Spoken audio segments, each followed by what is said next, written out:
do all the things in the single time? Well, if we talk about the models that it launched 3 models, as I earlier said, the MacBook Air, and they gave it a name M1 2020, MacBook Pro 13-inch, the same name M1 2020, and Mac Mini M1 2020.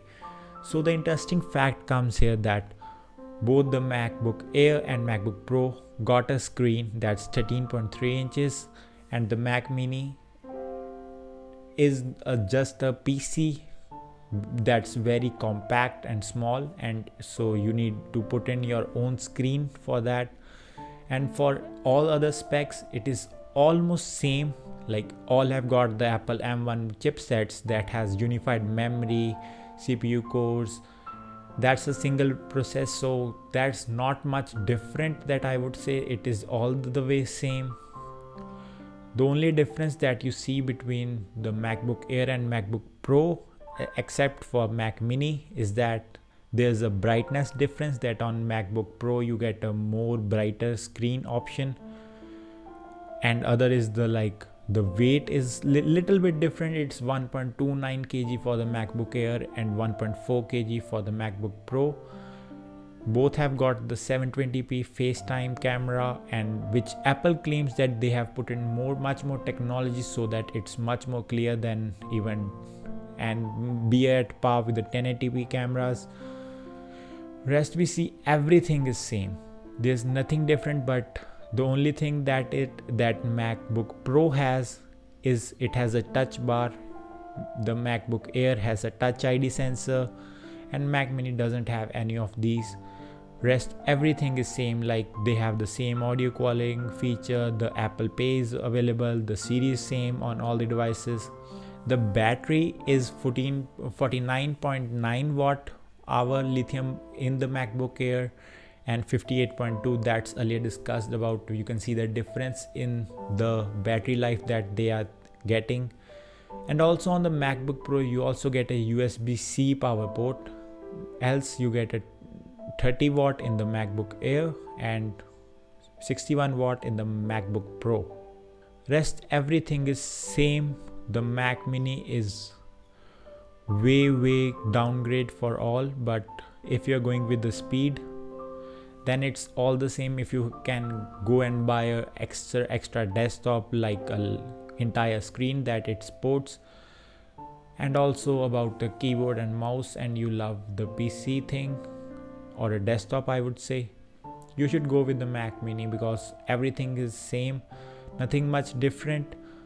If we talk about the unified memory, you can go at a 8 gigs or 16 gigs variant for across all the 3 models, so that's nothing that I would say is much more different. But the main difference is the price. So the Mac Mini's price is $699 US, that roughly around 64,000 for India. The price for the MacBook Air is $999 US, that's roughly 1 lakh. And for the MacBook Pro it's 1299, which is around 1,20,000. So now if I talk like what is the actual difference for the price, that's the only thing I don't like about Apple that they give, is that you don't get any of the upgrades that you want. Like for the more you pay, you don't get a much value for money. So imagine if you have like a smaller Mac Mini and you can get a more of a screen that you can use, and you have a keyboard and mouse, you are good to go, because every other perspective, like the processor is same, the GPU is all embedded, and everything is same rest. So why pay around $300 US for a MacBook Air? Well, laptops are a trend, and you might need to say that I want to go with the laptop. Then MacBook Air is a kind of thing that you would prefer. But when it's MacBook Air, why go for the Pro 13-inch? Please note I am really saying Pro 13-inch because 16-inch is not launched, and the earlier versions available are with Intel and they are much more powerful. But we are still expected to see what these devices have, because the performance charts are not yet available, because the sale starts on the November 17th for all the 3 devices across the world. So if you're interested, you can buy now on the Apple website or contact some Apple retailers that are out there. But what I think is that Apple should not make such a price difference when you're giving everything same. Just there are 2 differences between MacBook Air and MacBook Pro 13-inch. The difference only includes a touch bar, a bigger battery, and a much brighter display. That's it.